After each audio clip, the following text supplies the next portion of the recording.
Manusia memiliki kepekaan terhadap lingkungan di sekitarnya.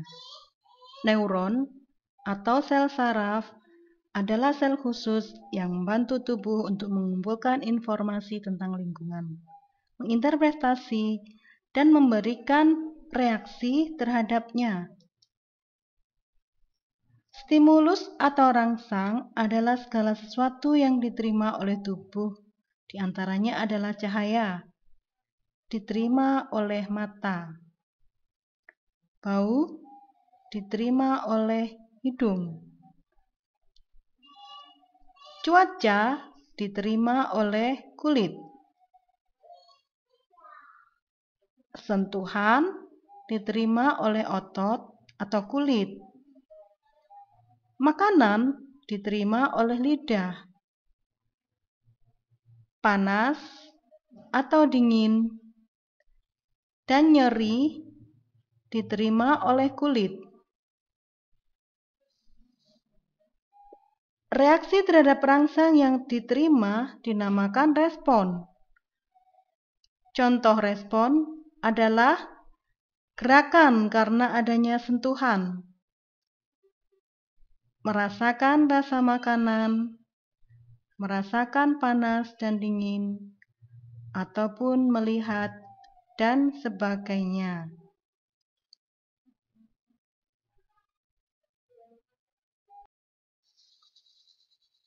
Semua rangsang yang diterima oleh tubuh disampaikan ke otak melalui sel saraf, dan selanjutnya akan diinterpretasi oleh saraf yang ada di otak, menghasilkan sebuah respon yang akan disampaikan melalui sel saraf selanjutnya.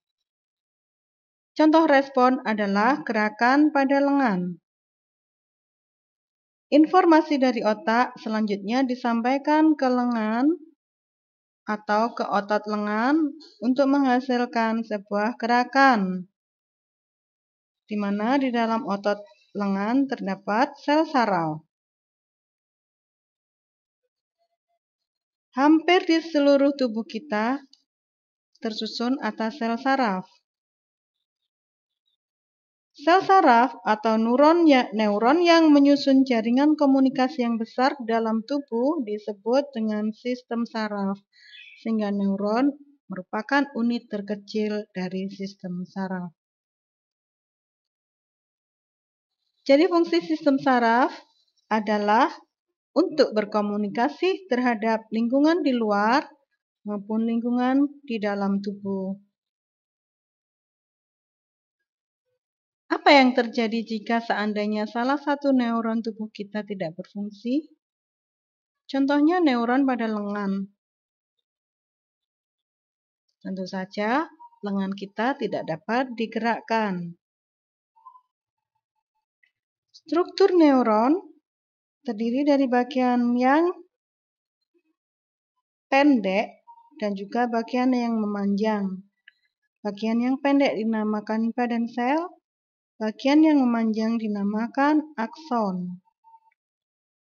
Bagian dari badan sel terdiri dari inti sel.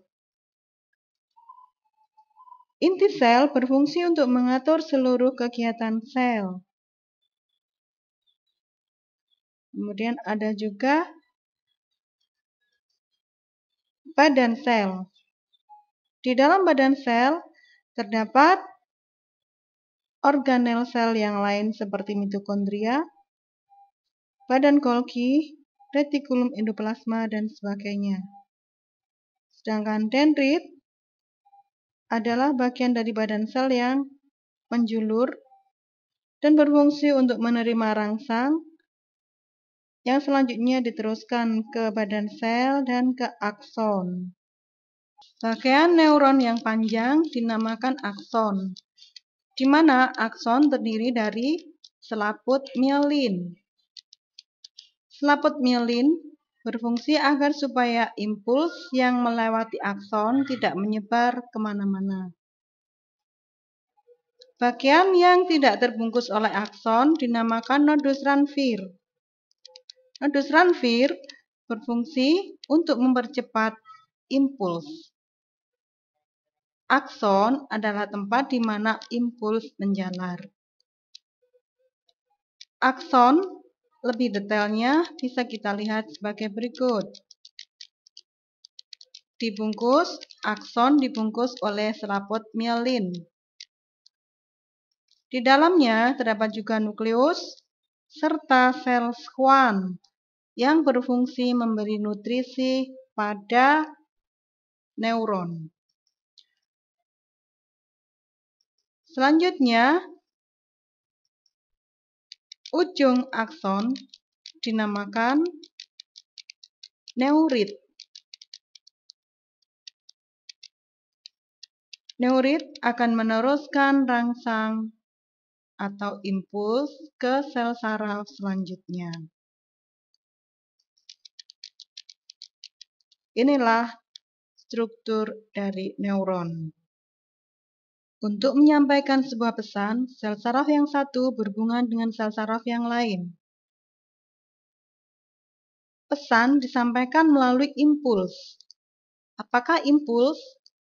Impuls adalah muatan listrik yang menjalar di sepanjang sel saraf dan disebabkan karena adanya rangsangan. Antara sel saraf yang satu dengan sel saraf yang lain terdapat celah. Celah ini dinamakan celah sinapsis. Hubungan antara neurit saraf yang satu dengan dendrit saraf yang lain dinamakan sinapsis. Untuk melewati celah, impuls disampaikan melalui neurotransmitter. Neurotransmitter adalah zat kimia. Neurotransmitter terdapat di dalam kantong neurotransmitter atau vesikel. Contoh dari neurotransmitter adalah asetilkolin, serotonin, atau dopamin yang banyak terdapat di otak. Selanjutnya, neurotransmitter akan menyeberangi celah sinaps menuju ke dendrit.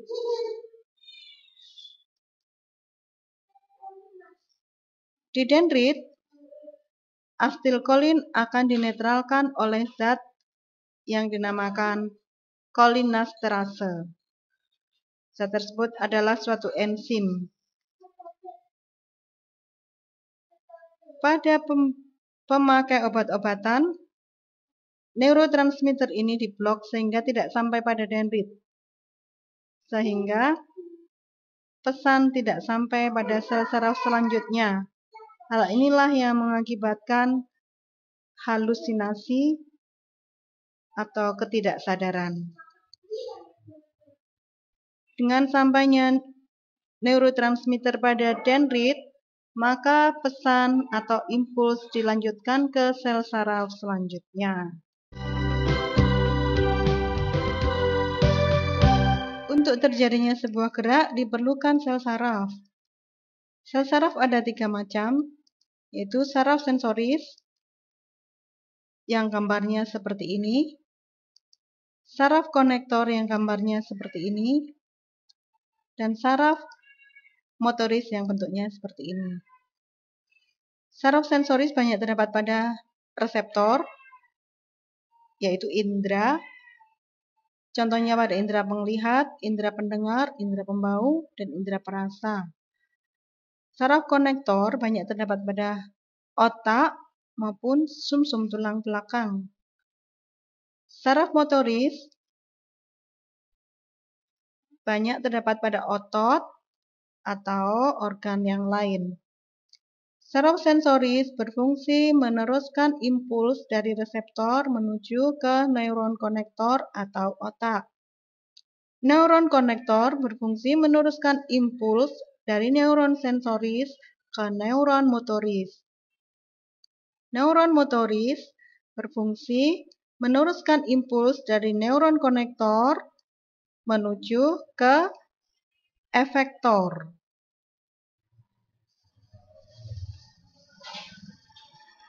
Ketiga neuron ini sangat berperan pada terjadinya gerak. Di antaranya adalah gerak biasa. Terjadinya gerak biasa adalah rangsang diterima oleh reseptor. Selanjutnya diubah menjadi impuls yang akan melalui neuron sensoris, neuron motoris, neuron konektor, dan menjadi tanggapan pada otot atau kelenjar. Contoh gerak biasa adalah ketika kita menulis atau gerak-gerak lain yang kita sadari. Gerak yang kedua adalah gerak refleks. Contoh gerak refleks adalah ketika ada paku, dengan sendirinya kaki kita terangkat tanpa kita sadari.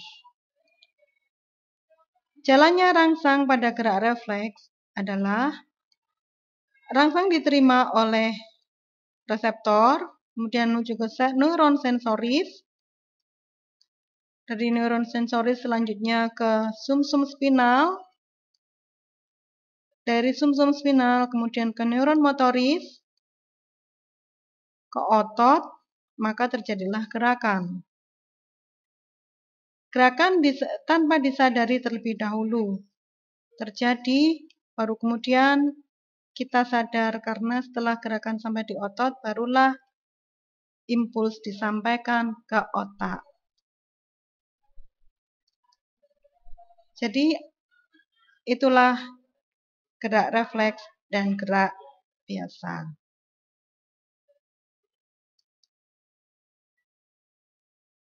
Berilah contoh gerak refleks maupun gerak biasa lain yang kalian ketahui.